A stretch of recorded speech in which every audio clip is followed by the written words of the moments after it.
gyvybę gali suteikti tik jis. Ir šį rytą pasidalinsiu keletų žodžių. Kokia savaitės diena? Viešpaties diena. Taip, teisingas atsakymas. Taip, kažkas pasakys, eitume į gatvę, galbūt išgirstume, sakytų, sekmadienis. Taip pat teisingas atsakymas. Ir nebūtinai gatvė išėjus.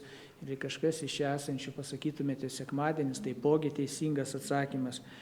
Bet kai atsakant viešpaties diena, tai toks Dievo vaiko atsakymas, išskiriant, pabrėžiant, kad sekmadienis ne šiaip tik sekmadienis viena iš 7 dienų, bet tokia ypatinga diena, viešpaties diena. Ir kuo ypatingas yra sekmadienis? Paklauskite vaikų, sakys, o kaip gerai, į mokyklą nereikia eiti. Ten, kurie dirba biudžetinėse įstaigose, išeiginė sekmadienis, nereikia į darbą eiti. Ryte ten būna ten arbatą, kol geriu, įjungiu, pažiūriu ten, kaip tiltas jūra atrodo video.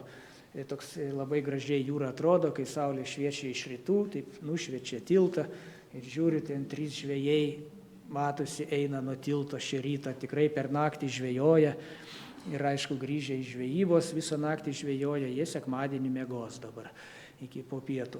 Matomai, labai skirtingas požiūris į sekmadienį. Ir tikrai viešpaties diena, reiškia tas terminas viešpaties diena jau pasako, kad toji diena susijusi kažkuo tai ypatingai su pačiu viešpačiu. Ir nesu poliglotas, nežinau visom kalbom, daugeliu kalbų, kaip kitose kalbose vadinamas yra sekmadienis, bet itin gražiai skamba rusų kalboje voskresėnėje. Nuo žodžio voskresėnėje prisikėlimas. Būtent prisikėlimo vardu pavadintas yra sekmadienis. Kad ta diena, kai viešpats prisikėlė, ta diena, kai krikščionis renkasi kartu, krikščionis, kurie yra kartu su Kristumi, prikelti naujam gyvenimui, kad šlovinti ir dėkoti jam. Tikrai tas žodis prisikėlimas itin gražus, toks nuostabus žodis, mielas, saldus žodis, kaip ir daugelis kitų yra žodžių saldžių. Yra toksai net filmas lietuvių sukurtas dar senais tarybiniais laikais, tas saldus žodis laisvė. Taip, yra saldus žodis, bet prisikėlimas jis ypatingas. Ir kiek jis mums yra tikrai gražus, nuostabus, kiek jis brangus. Galbūt kažkas pasakytų, kas čia sekmadienis kaip sekmadienis. Sėdžiu namuose, jeigu dirbčiau, tai bent pinigų uždirbčiau. O dabar be jokios naudos. Matote, labai skirtingas gali būti požiūris į šią dieną. Jeigu palygintume tokius priešingybės, iš vienos pusės, kaip tik praėjusią savaitę, brolis Ilja vedė pamoką ir mes skaitėme iš 1 laiško Korintiečiams 15 skyriaus apie mūsų kūną, koks sėjamas silpnas, keliasi galingas, sėjamas toks gėdingas, keliasi garbingas, sėjamas gendantis, keliasi negendantis. Ir toks, koks didžiulis kontrastas, jeigu palygintume galybę ir bejėgiškumas. Čia nėra net ką lyginti, kaip diena ir naktis, taip, arba grožis ir bjaurumas. Kas yra gražu, žmogus gali ištisas valandas žiūrėti į grožį, į kokius gražius paveikslus, į gamtą ir neatsigrožėti, jam niekada nepabos. Pamatęs kažką bjauraus, jis iš karto nukreipia akis, nes jis negali ilgiau iškęsti, jam tai yra bjauru. Matome, koks yra didelis skirtumas, kaip tarp šviesos ir tamsos, taip tarp prisikėlimo ir mirties, didžiulis kontrastas. Ir kas labiausiai vertina šviesą? Tas, kuris supranta, kokia baisi yra tamsa. Taip, kas labiausiai vertina džiaugsmą, tas, kuris yra patyręs, žino, kas yra liūdesys. Ir taipogi ir prisikėlimą, kas labiausiai vertins prisikėlimą, tas, kuris giliausiai supranta, kokia baisi yra mirtis, kokia tragedija yra mirtis. Ir jeigu mirtis kažkam neturi jokios reikšmės, tai jam ir prisikėlimo tema neturi jokios reikšmės. Jeigu žmogus kažkam yra tik tai kaip dar vienas žinduolis, toks tobulesnis gyvūnas, gyvendamas valgė, miegojo, linksminosi, numirė, ir viskas, vienu daugiau, vienu mažiau. Ir prisikėlimas, pats terminas jau jam bus kažkur iš pasakų srities visiškai neaktualus ir nieko ypatingas. Jeigu mirties problema nėra didelė problema, tai ir prisikėlimas nebus itin didelis džiaugsmas, jeigu žmogui. Ir tikrai, jeigu mirtis nesukelia kažkokio tai skausmo, širdgėlos, tai pati prisikėlimo sąvoka nesukels didelių teigiamų jausmų. Ir įvairias religijas pažiūrėjus galime pamatyti, kad ir klaidingose religijose žmogus vis tiek turi kažkokią viltį, kad po mirties kažkur tai išlieka kažkoks tai egzistavimas, jo sielos vienokiu ar kitokiu būdu. Reiškia, šiaip, jeigu siela nėra visai užmigusi, ji trokšta to, ar tai prisikėlimo, ar tolimesnio egzistavimo, gyvavimo. Ir kaip jau minėjau, tikrai labiausiai vertins prisikėlimo žinią, kurią yra tikrai suprantama, suvokiama, kokia skaudi, kokia baisi yra mirtis, kuris suvokia jos tragiškumą. Ir mirtis tikrai yra negailestinga, ji nežino jokio pasigailėjimo, ji paliečia absoliučiai kiekvieną. Ir nesvarbu, tai gali būti jaunas, senas, vyras, moteris, nepriklausomai nuo socialinės padėties, ar tai bus autobuso vairuotojas, ar tai bus ministras, ar tai bus prezidentas, ar tai bus pats popiežius. Mirtis paliečia kiekvieną. Ir kaip žmonės reaguoja į pačią mirtį, kuri ištinka kiekvieną, nuo kurios dar nėra žmonių sukurti vaistai, kurios neįmanoma išvengti, nuo kurios neįmanoma pabėgti.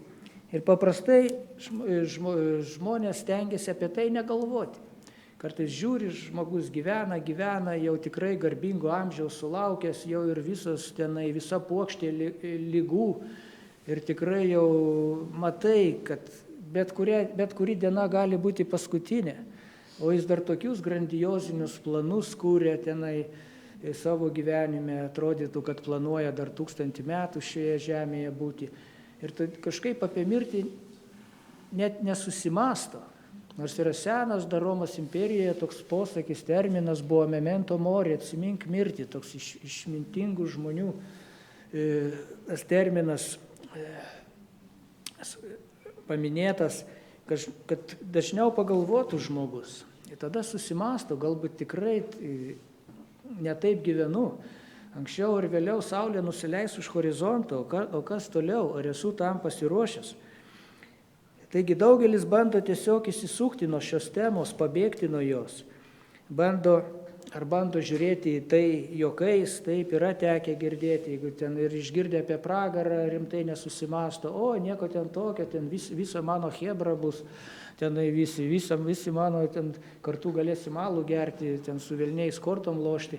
Tai yra taip juokais žiūri ir visiškai rimtai net nebando apie tai pamastyti.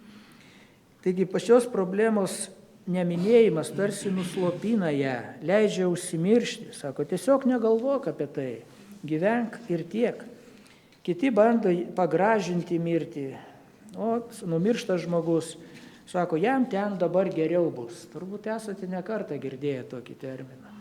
Yra tekę, kur žmogus ir nusižudė, pasikorė, o jam dabar ten geriau yra.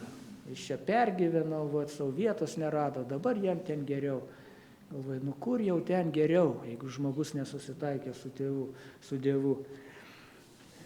Taigi, tokios tariamos kosmetinės priemonės, jos tikrai negali užmaskuoti tikrosios mirties, tos bjaurasties, to baisumo. Mirties tą baisią realybę niekas negali paversti kažkuo tai gražiu, kad ir kokiais gražiais epitetais bandys kitaip ją įvardinti. Pati mirtis, mes matome ir gamtoje, ji naikina bet kokį grožį. Pažiūrėkite, vazoje jums atneša puokštę gėlių, gražių gėlių, kurios malonina akį ir kvapas malonus. Ir po kelių dienų, pažiūrėkite, žiedas nuvysta, lapai susiraito, vanduo ima dvokti vazoje. Ir nei ten kvapo, nei grožio, ir norisi kuo greičiau paimti ir išmesti. Taip, mirtis padaro grožį, sugriauna, sunaikina grožį. Arba galbūt vairuotojai tekę važiuojate automobiliu ir kažkur šalikelėje matote partrenktą šuniuką ar katiną.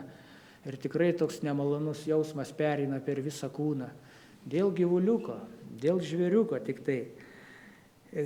Taigi, grįžtant prie žmogaus mirtis taipogi yra neišvengiama ir gali nutikti nebūtinai senatvėje. Matome ir vėžiai, ir infarktai, ir insultai, avarijos, nelaimingi atsitikimai, jau nekalbant apie senatvę, kuri kiekvieną ištiks, jeigu ne liga ar nelaimingas koks atsitikimas. Taigi pati mirtis ištinka įvairiais būdais, kaip minėjau, visų socialinių sluoksnių žmonės, ir senus, ir jaunus, ir dažnai būna visiškai staiga akimirksniu, per sekundę. Taigi ar verta neigti pačios mirties tragiškumą, jos baisumą, visiškai ignoruojant, nepaisant jos, negalvojant apie tai? Ar yra kokia prasmė bandyti ją sumenkinti, pagražinti? Jeigu pažiūrėti į numirėlį, tikrai nesukelia kažkokių tai teigiamų emocijų.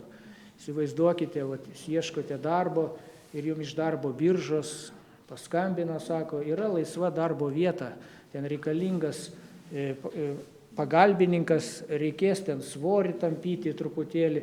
Oho, galiu, esu sandėly dirbęs, dėžės tampęs, gerai, kur reikės dirbti, morge trūksta. Ir iš karto, oi, ne, gal tikrai ką nors kitą paieškokite, nenoriu lavonų nešioti.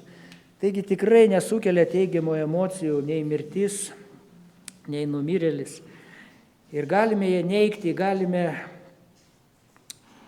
ją pripažinti ar nepripažinti, tačiau tikrai mes nepakeisime tosios išeities. Mirtis yra tokia, kokia ji yra. Ir šiaip jau bendrai tokia visuotinė būna reakcija, jeigu vis dėlto žmogus priverčiamas apie ją pamastyti, tai yra koks jausmas toks apima. Turbūt baimė, mirties baimė. Kol negalvoji, tai viskas gerai, bet štai žmogus susiduria, ypač kai susiduria su artimo mirtimi, tuomet tai artimiau paliečia žmogų, jo emocijas, jo širdį ir jis kažkaip tuomet giliau susimasto, patiria, kas tai yra. Net pažiūrėkime, daugelį šalių pati didžiausia bausmė yra mirties bausmė. Kokia dar gali būti dar didesnė bausmė? Taip, mirties bausmė kaip aukščiausia bausmė. Ir tuo bandoma žmogų taip atgrasyti, kad jis nedarytų tų didžiausių nusikaltimų, bet tokia žmogaus prigimtis, kad nelabai ir tuo išgąsdinsi jį. Taigi dauguma vis tik bijo mirties. Žmogus iš paskutiniųjų įvairiais būdais bando kabintis į gyvenimą. Netgi pats beviltiškiausias ligonis, jisai dažniausiai nori gyventi. Ir šėtonas, žmonijos priešas, jis taipogi puikiai žino, gerai žino, koks yra žmogus, kokia jo prigimtis ir kaip žmogus žiūri į savo gyvenimą. Prisiminkite istoriją, kaip buvo bandomas Jobas, kai šėtonas buvo viešpaties akivaizdoje ir ten šėtonas tokius žodžius pasakė. Oda už odą, sakė šėtonas viešpačiui, visą, ką žmogus turi, jis atiduos už savo gyvybę. Visą, ką žmogus turi, atiduos už savo gyvybę. Ir visą, ne šiaip daug ką, bet visą. Itin dažnai gali net parduoti savo tėvą, motiną, brolį, kad tik savo škūrą išgelbėti, savo odą išgelbėti, kaip ir sako šėtonas, oda už odą. Taip, daugam pasiruošęs žmogus, kad tik išgelbėti savo gyvybę. Ir kaip liūdna, tai parodo, dar sykį, kokie žmogaus gyvybė yra brangi, kokie yra iš tikrųjų brangi, kokie yra svarbi. Ir mes jautriai reaguojame į artimo mirtį. Taip, galbūt kažkurie ten šio pasaulio valdovai, jie į tai nekreipia dėmesio, jie gal nori ir tų karų, ir jie lengva ranka siunčia žmonės į karą, žūti jaunus vyrus. Aišku, patys jie niekada neis į frontą kariauti ir savo vaikų tenai nesiūs. Taip, toksai yra tas pasaulis. Taigi, jautriai reaguojama į artimo mirtį, dingsta bet koks prieš tai galbūt turėtas klaidingas požiūris į mirtį. Ir mirtis tampa nebe tokia tolima, kaip galėjo atrodyti. Čia prieš keletą savaičių viena buvusi klasiokė irgi po sunkios ligos mirė. Ir pagalvoji, taigi mes vienų metų esame, vieno amžiaus esame. Jeigu jį galėjo taip susiklostė, susirgo, sunkiai sirgo ir mirė, bet tas pats gali ištikti ir mane, ir bet kurį kitą. Vis dėlto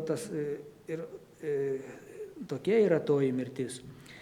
Taigi mirtis tikrai baisus dalykas. Tai žinojo ir Lozoriaus seseris Marija ir Morta.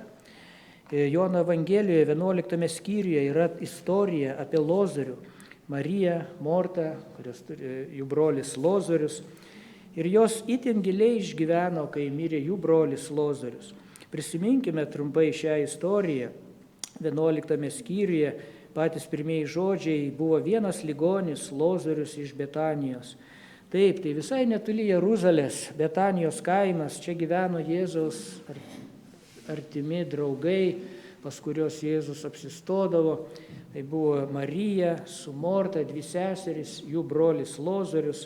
Ir štai Lozorius sunkiai susirgo, sunkia liga ir grėsė mirtis. Seseris Marija ir Morta pasiuntė žinią Jėzui: viešpatie, tas, kurį tu myli, serga. Tokia buvo toji žinia. Ir Jėzus, išgirdęs šią žinią, neskubėjo, kad kuo greičiau išgydyti, išgelbėti Lozorių. Ir seseris nesakė, kad kuo greičiau atvyk, padėk, išgelbėk. Jos pasakė: tas, kurį tu myli, serga. Ir to užteko. Kai kažką tu myli, tu darysi tai, kas geriausia tam žmogui. Galbūt iš šalies žiūrint kažkam pasirodys, Jėzus turbūt nemylėjo Lozoriaus, kad išgirdęs tokią žinią, dar 2 dienas delsė ir nieko nedarė. Tačiau žodžiai Marijos ir Mortos sako: viešpatie, tas, kurį tu myli. Taip, jos žinojo, kad Jėzus tikrai myli Lozorių. Taigi, užteko pasakyti tokių žodžių ir meilė pati ragins daryti tai, kas yra geriausia tam žmogui. Tačiau Jėzus neskubėjo, jis užtruko dar 2 dienas. O Marija ir Morta be abejo jos laukė, nekantraudamos laukė. Tais laikais nebuvo mobiliųjų telefonų, kad Jėzus pasakytų: taip, gavau tavo žinutę, bet aš čia dar porą dienų užtruksiu, viskas bus gerai, nepergyvenk. Jos laukia, galbūt žiūri į horizontą, kada ten pasirodys Jėzaus siluetas, o jis vis nepasirodo. O Lozoriaus sveikata eina vis blogyn ir galiausiai Lozorius miršta. Ir po to galiausiai Jėzus savo mokiniams sako: eikime vėl į Judėją. Jis sako: mūsų bičiulis Lozorius užmigo, bet aš eisiu jo pažadinti. Taip, tokį įdomų žodį Jėzus parinko: užmigo. Taip, jeigu mes užmiegame, tai paprastai žmogus ir nubunda ryte. Taigi tai suglumino Jėzaus mokinius. Kaip tai galima eiti žadinti? Jeigu užmigo, tai pasveiks, reiškia atsikels, nubus. Tačiau Jėzus kalbėjo apie Lozoriaus mirtį, o jie manė, kad jis kalbėjęs apie paprasčiausią poilsio miegą. Tačiau tikrai Jėzus nesuklydo, sakydamas užmigo, nes Jėzui mirtis yra kaip miegas, nes jis turi tą galę prikelti.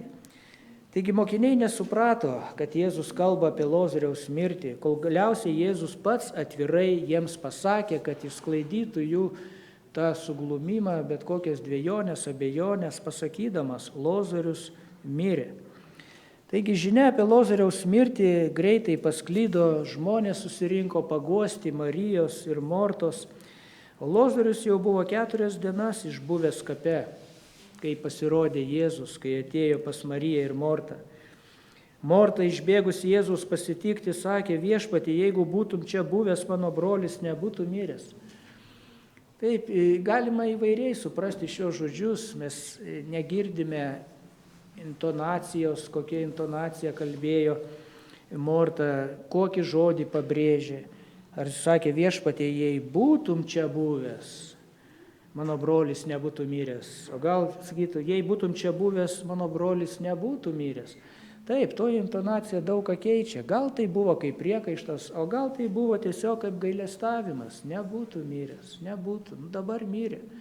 Ir galbūt jokio priekaišto tuose žodžiuose ir nebuvo, mes čia galime tik spėlioti. Bet pats faktas, ką tie žodžiai pasako, kad Mortos žodžiuose, kad ji tikėjo, kad Jėzus galėjo išgydyti Lozorių, kad jis nemirtų. Ta pati sakė vėliau atbėgusi Marija, Mortos sesuo, lygiai tuos pačius žodžius: Viešpatie, jei būtum čia buvęs, mano brolis nebūtų miręs. O kiti kalbėjo: argi tas, kuris atvėrė neregių akis, negalėjo padaryti, kad šitas nemirtų? Ir pats Jėzus taipogi pravirko. Ir pagalvokime, kaip jums atrodo, ar galėjo Jėzus padaryti, kad šitas nemirtų? Tikrai galėjo. Skaitome jo stebuklus, kiek jisai išgydė mirtinai sergančių. Tačiau Jėzus norėjo kažką tai daugiau parodyti. Norėjo, kad daug didesnę įtaką žmonėms ten susirinkusiems padarytų tai, ką Jėzus buvo numatęs padaryti. Taip, Jėzus gali išgydyti, o žiūrėk, kažkas nusistebės, o po to pagalvos: na, išgyjo, bet gal čia visiškai nieko bendro neturi su Jėzumi. Tiesiog, organizmas stiprus, imunitetas geras ir žiūrėk, išsikapstė. Nematome gyvenime tokių atrodytų beviltiškų ir bedievių, ateistų, žiūrėk, išsikapsto. Dievas suteikė jiems tą šansą dar. Tačiau jeigu žmogus 4 dienas išbuvęs, tai jau tikrai turėtų niekas neabejoti, nei vienas nedrįstų sakyti: ai, čia atsitiktinumas, imunitetas geras, žiūrėk, atsistatė, pagijo. Tai jau tikrai būtų toks pritrenkiantis įrodymas Dievo galybės. Štai kodėl Viešpats jau anksčiau buvo pasakęs mokiniams: ši liga ne mirčiai, bet Dievo garbiai. Ir pamastykime, kokiu būdu toji liga galėjo būti garbiai. Taip, mirtis ir po to, ką Jėzus padarė su Lozoriumi, tikiu, kad tai labiau parodė Dievo galią. Taigi Jėzus ateina prie kapo, meldžiasi dangiškajam tėvui ir ten toje maldoje nuskamba tokie žodžiai: aš sakau tai dėl čia esančiųjų, kad jie įtikėtų, jog tu esi mane siuntęs.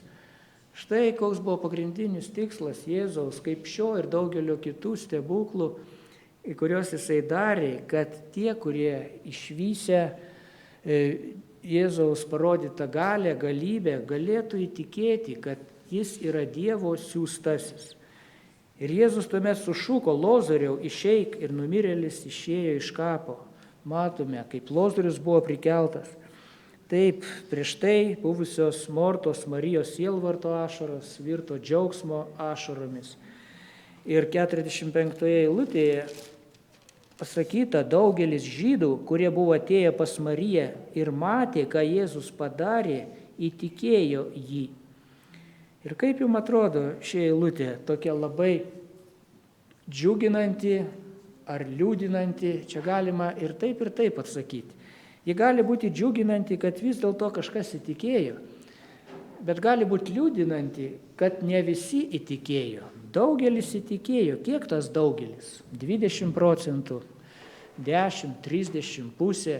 O kaip kiti? Reiškia, kiti net ir pamatė, kaip 4 dienas išgulėjęs, jau prasmirdęs, jau dvokiantis lavonas, nes seseris sakė, jau dvokė, vis tiek neįtikėjo. Taip, toks jau yra žmogus, kai užkietėja jo širdis. Taigi mirtis tikrai yra baisi, didžiausias priešas, ir mirtis nesugebėjo pasipriešinti Dievo galybei. Tai reiškia, kad mirtį galima nugalėti, kad ji yra nugalima. Baisi mirtis yra toji fizinė mirtis, bet yra dar kita mirtis, dar baisesnė mirtis. Ir tai yra dvasinė mirtis. Mirtis, apie kurią pasaulis beveik nemasto. Taip, pažiūrėkite, fizinė mirtis ištiko dabar šiomis dienomis vieną iš tokių pasaulyje gerai žinomų asmenybių. Ir viso pasaulio, bene didesnės pasaulio dalies vadovai sugužėjo, susirinko į Vatikaną. Atrodo, bet apie dvasinę mirtį kažkodėl tai retas, kuris susimasto, pagalvoja, kuri turi daug baisesnės pasiekmes. Dvasinė mirtis, kuri turi taipogi panašius simptomus, ji taipogi ištinka absoliučiai kiekvieną. Raštas sako, visi yra nusidėję ir stokoja Dievo garbės ir atpildas už nuodėmę yra mirtis. Jeigu visi nusidėję ir atpildas už nuodėmę mirtis, reiškia visus ištinka mirtis, ne tik fizinė, bet ir dvasinė. Nėra žmogaus sukurtų vaistų ar vakcinos nuo nuodėmės ir nuo jos pasiekmių, nuo mirties. Kaip viešpats Jėzus yra pasakęs, jeigu žmogus laimėtų visą pasaulį, bet pakenktų, pražudytų savo sielą, savo gyvybę, ko jis galėtų išpirkti savo gyvybę? Kuo? Tai retorinis klausimas, nes atsakymas yra aiškus – niekuo. Niekuo tu negali išpirkti savo gyvybės. Ir vis tik daugelis žmonių bando bėgti nuo šios temos. Nenori klausyti apie nuodėmę ir jos pasiekmes, nenori girdėti apie teismą, apie amžiną bausmę, nenori klausyti apie dvasinę mirtį. Kai apaštalas Paulius nuvyko vienoje iš savo kelionių į Atėnus ir ten susirinkusiems graikams, ten susirinkę žmonės buvo Areopagė, skelbė žinią apie tikrąjį Dievą ir kai jis priėjo prie tų žodžių, kai jau paminėjo žodžius, kad Dievas nustatė dieną, kada teisingai teis visą pasaulį per vieną žmogų, kurį tam paskyrė ir visiems už jį laidavo prikeldamas iš numirusių, išgirdę kalbant apie prisikėlimą iš numirusių, vieni ėmė tyčiotis, o kiti sakė, apie tai paklausysime kitą kartą. Nieko naujo pasaulyje ir šiandieną galima išgirsti tokio atsako, tokio reakciją. Taip, kol tu kalbėsi, koks Dievas geras, kaip jisai visus myli, kokią gražią saulę sukūrė ir kaip gražiai čiulba paukščiukai, kuriuos jisai sukūrė. Jie klausys. Tol, kol nepaminėsi apie nuodėmę, apie teismą, apie prisikėlimą, apie tai, kad kiekvienam reikia stoti prieš Kristaus teismo krasę. Ir tuomet galite taipogi išgirsti tokią pačią reakciją. Vieni ims tyčiotis, o kiti sakys, apie tai paklausysime kitą kartą. Taigi nuodėmė, ji taipogi naikina, subjaurina grožį, visa, kas yra gražu. Tik čia jau pagalvokime apie dvasinę prasme. Žmogus, kuris gyvena dievotą gyvenimą, tikrai matai tame grožį, tai traukia. Ir priešingai, nuodėmė jį atstumia. Ir taigi, ar dauguma bijo šios dvasinės mirties, ar dauguma kabinasi į šį dvasinį gyvenimą, ar ieško būdo, kaip išvengti tosios dvasinės mirties, ar dauguma nori patirti tokį gyvenimą. Taigi Lozoriaus prikėlimas parodo, kad mirtis nėra nenugalimas priešas. Jėzus kalbėjo Mortai, tavo brolis prisikels. Ir tuomet Morta atsakė, žinau, jog jis prisikels paskutinę dieną mirusiems keliantis. Morta tikėjo tuo galutiniu prisikėlimu, kūnišku prisikėlimu iš numirusių. Tačiau Jėzus norėjo pasakyti Mortai ir kiekvienam iš mūsų, kad jis yra daugiau nei vien tik tai tas, kuris garantuoja mūsų prisikėlimą paskutinę teismo dieną. Jis yra prisikėlimas jau čia ir dabar. Ką jis ir atsakė Mortai, aš esu prisikėlimas ir gyvenimas, kas tiki mane, nors ir numirtų, bus gyvas. Prisikėlimas ir gyvenimas, toks gražus apibūdinimas, skirtas Jėzui. Taip, visi nusidėję, atpildas už nuodėmę mirtis, tačiau tai nėra pabaiga. Dievo malonės dovana, sako raštas, amžinasis gyvenimas mūsų viešpatyje Kristuje Jėzuje. Kristuje Jėzuje žmogus gali turėti amžiną gyvenimą, išvengti tosios dvasinės mirties amžinybėje. Reiškia, išeitis yra. To išeitis yra viešpats Jėzus Kristus. Jame yra amžinasis gyvenimas ir jis yra vienintelis teisingas kelias į gyvenimą. Ne tik kelias į gyvenimą, bet jis pats ir yra gyvenimas. Kelias, tiesa ir gyvenimas. Pats Dievas nesukūrė mirties, tačiau mirtis, kaip matome, jį viešpatauja. Toks blogis kaip mirtis turi priežastį. Mirtis yra tik tai rezultatas. Žmonės dažnai bando kovoti su rezultatu, su pasiekmėmis, užmirštami, kad jeigu tu nepašalinsi priežasties, tai pasiekmės vis vien bus tos pačios. Čia kaip ravint piktžolės. Jeigu tu tik tai nuskabysi piktžolės, o šaknis liks, vis tiek vėl augs toliau piktžolės. Jas turi rauti su šaknimis. Taigi mirtis, jinai turi priežastį. Ir toji priežastis yra nuodėmė. Taigi kaip nugalėti mirtį? Reiškia nugalėti priežastį, pašalinti pačią priežastį. O tą priežastį panaikinti gali tik tai viešpats Jėzus. Kai Jėzus atėjo prie Jordano upės ir Jonas Krikštytojas pamatė iš tolo ateinantį Jėzų, Jonas Krikštytojas tarė, štai Dievo avinėlis, kuris naikina pasaulio nuodėmę. Pamastykite tos žodžius, pasibraukite Biblijoje, naikina nuodėmę. Va yra nuodėmė ir Jėzus Kristus yra tas, kuris nuodėmę panaikina. Reiškia, jos nebelieka. Nelieka tosios priežasties, kurios rezultatas yra mirtis. Reiškia, jeigu nebus tos priežasties, nebebus ir to rezultato, kuris sukelia toji priežastis. Jėzus, Dievo avinėlis, naikina nuodėmę. Nuodėmė, kaip Paulius sako Korintiečiams laiške, mirties geluonis.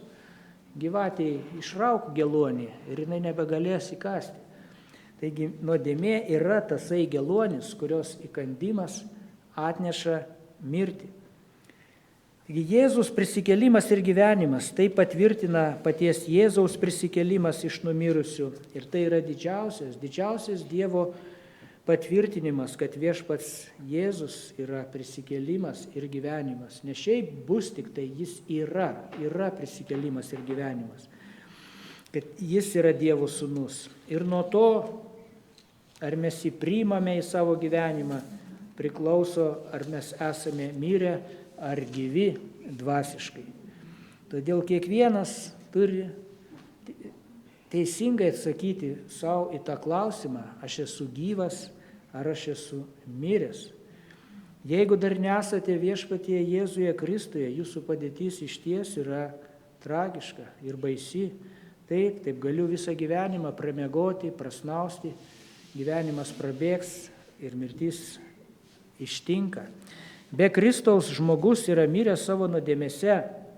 Jeigu artimo žmogaus fizinė mirtis priverčia pajusti tokį didžiulį netekties skausmą, artimesnis susitikimas su mirties realybė išties gąsdina.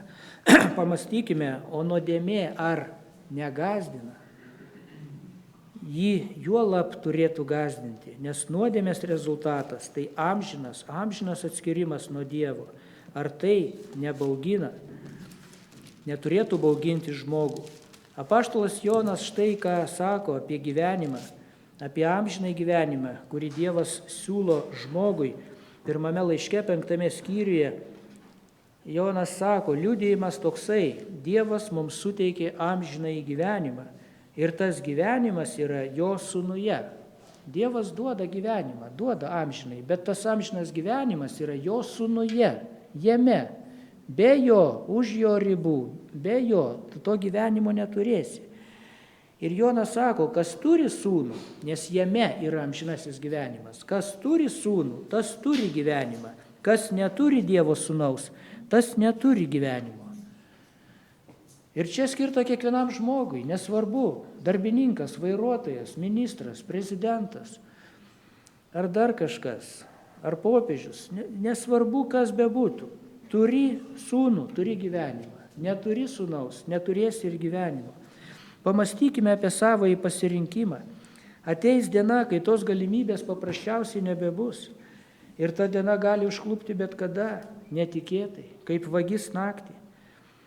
Todėl, kol dar Dievas suteikia tą galimybę, svarbu, kad kiekvienas būtų priėmęs teisingą sprendimą, kad išspręsti šią mirtinai pavojingą problemą. Argi mirtis nėra geriau negu gyvenimas? Argi mirtis geriau negu gyvenimas? Nejaugi mirtis geriau negu prisikėlimas? Pamastykime, kur mes praleisime amžinybę. Jeigu mes jau tam pasiruošę, puiku, džiaukimės tuo, laikykimės Kristaus. O jeigu kažkas dar to sprendimo nepriėmęs, susimastykite, ką mes renkamės. Viešpats per visą savo istoriją ir užrašytą Biblijoje mes skaitome raginimą tiek Senajame, tiek Naujajame testamente. Senajame testamente, pakartoto įstatymo knygoje, Viešpats tiesiog tiesiai šviesiai taip ir sako. Štai prieš tave, sako, šiandien padėjau prieš tave gyvenimą ir gerovę, mirtį ir pražūtį. Mirtis ir gyvenimas. Ir tu rinkis. Vienas iš dviejų dalykų.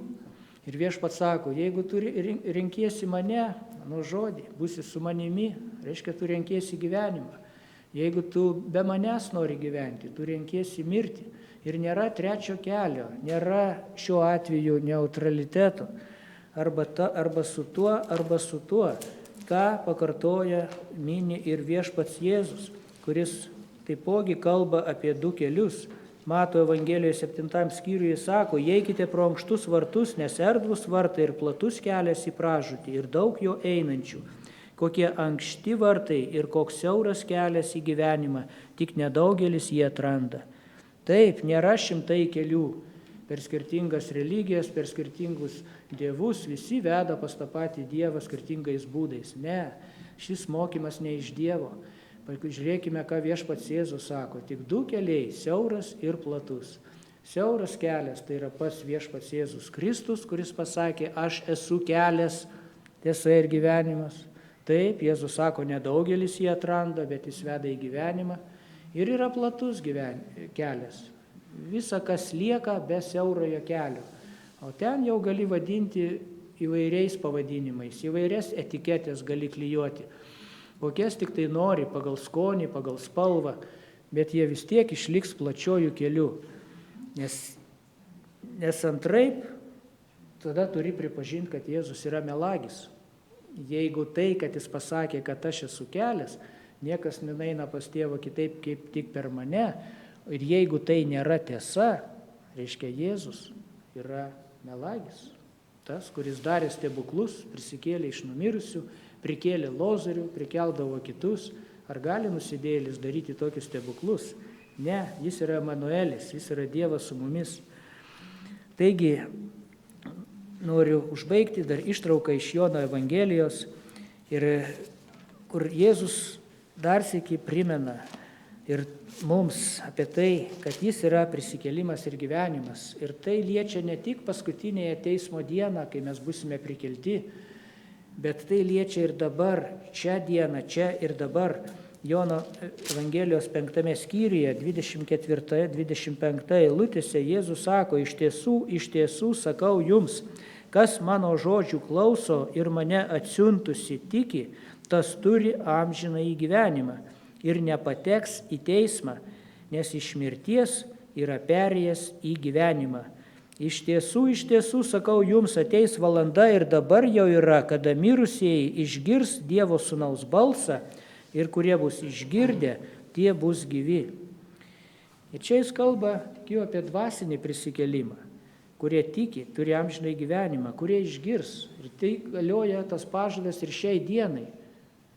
Dievas Kristus kalba per Evangeliją, per savo žodį, kurie išgirsta ir priima, jie yra gyvi, jie prikeliami dvasiniam gyvenimui ir kaip nepateks į teismą.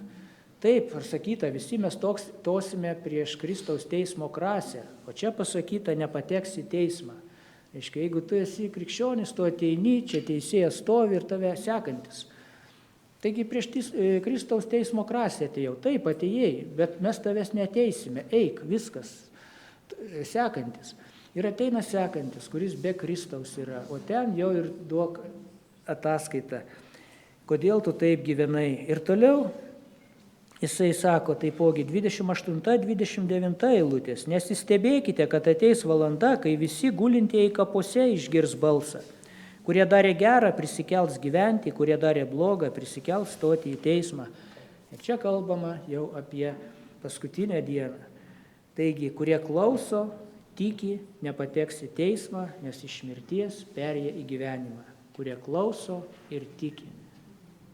Ne bet kas, ne kas gražiai kalbėjo, ne kas gražiai save vadino, kad aš esu Dievo vaikas ar panašiai, bet kuris klauso ir tiki.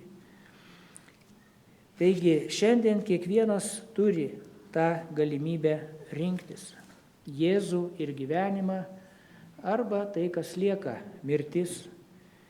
Nes tik tai Jėzus, jis yra prisikėlimas ir gyvenimas. Ir kaip jis kalbėjo seserims Lozoriaus, kas tiki mane, Mortai, nors ir numirtų, bus gyvas. Kiekvienas, kuris gyvena,